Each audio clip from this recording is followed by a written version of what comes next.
গোৱালপাৰাৰ অসম মেঘালয় সীমান্তত টেকেলিপাৰা গাঁৱত উন্মোচিত হৈছে ৰাজ্যৰ উন্নয়নৰ প্ৰকৃত স্বৰূপ। এখন দলঙৰ অভাৱত একাঠু পানীত নামি প্ৰতিদিনে বিদ্যালয়লৈ যাত্ৰা কৰিছে কণ কণ শিক্ষাৰ্থীয়ে। মূৰত কিতাপৰ বোজা লৈ অত্যন্ত বিপদসংকুলভাৱে প্ৰতিদিনে জিনাৰী নৈ পাৰ হৈ শিক্ষানুষ্ঠানলৈ অহা যোৱা কৰে এইসকল কণ কণ শিক্ষাৰ্থীয়ে।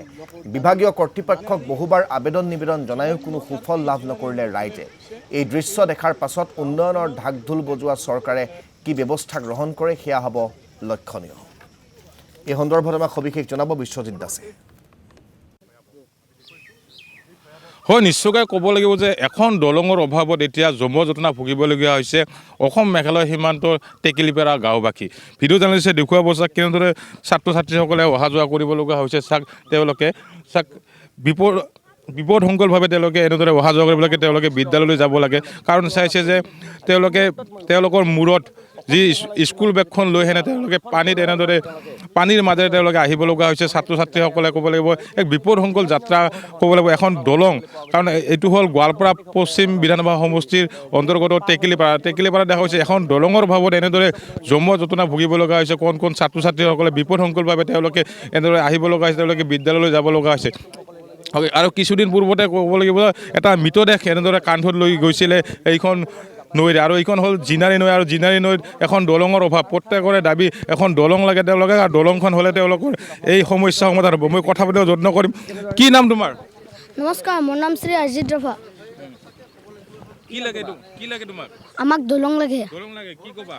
মামাক দলং লাগিবই। মামা আমাক দলং লাগিবই। ভয় লাগে না নালাগে? লাগে। মই আৰু কথা পাতিব যত্ন কৰিম, কিছু কথা পাতিব যত্ন কৰিম। মই এয়া চাওক কেনেকৈ কোন ছাত্ৰ ছাত্ৰীসকলে তেওঁলোকে অহা যোৱা কৰিব লগা হৈছে। মই ইপিনে আহাচোন, মই কথা পাতিম। বাবা আহা, ইপিনে আহা, কথা পাতিম।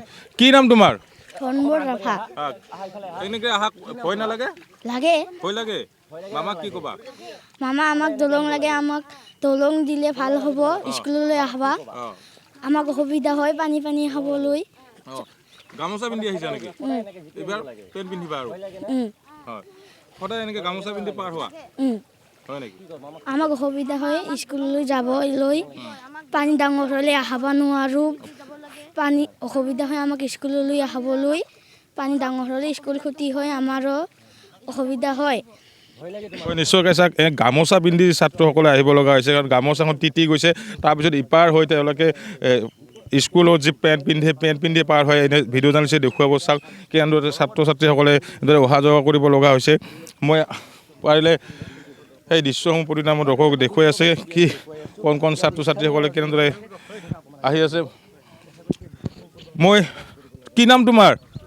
দীপান ৰাভা। গামোচা পিন্ধি আহিছা? কষ্ট কেনেকা হয়?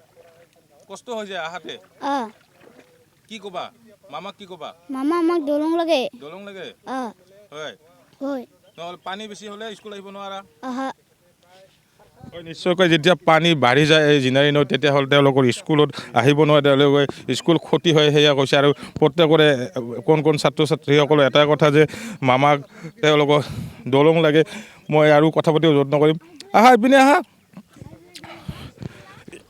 হয়, মই ইয়াৰ স্থানীয় যুৱক এগৰাকী আছে, যুৱকগৰাকীলৈ মই কথা পাতিব যত্ন কৰিম। তোমাক আগৰাইছোঁ, কিছুদিন পূৰ্বতে দেখা গৈছে তুমি নিজৰ দেউতাৰ মৃতদেহ এনেকৈ লৈ যাই ছ'চিয়েল মিডিয়াত দিছা। হয়, বহুত দুখজনক কথা।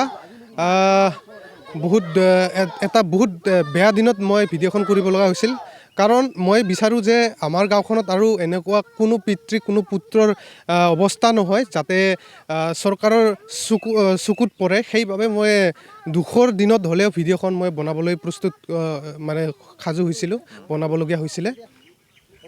নিশ্চয়কৈ মই আৰু পাৰে কথা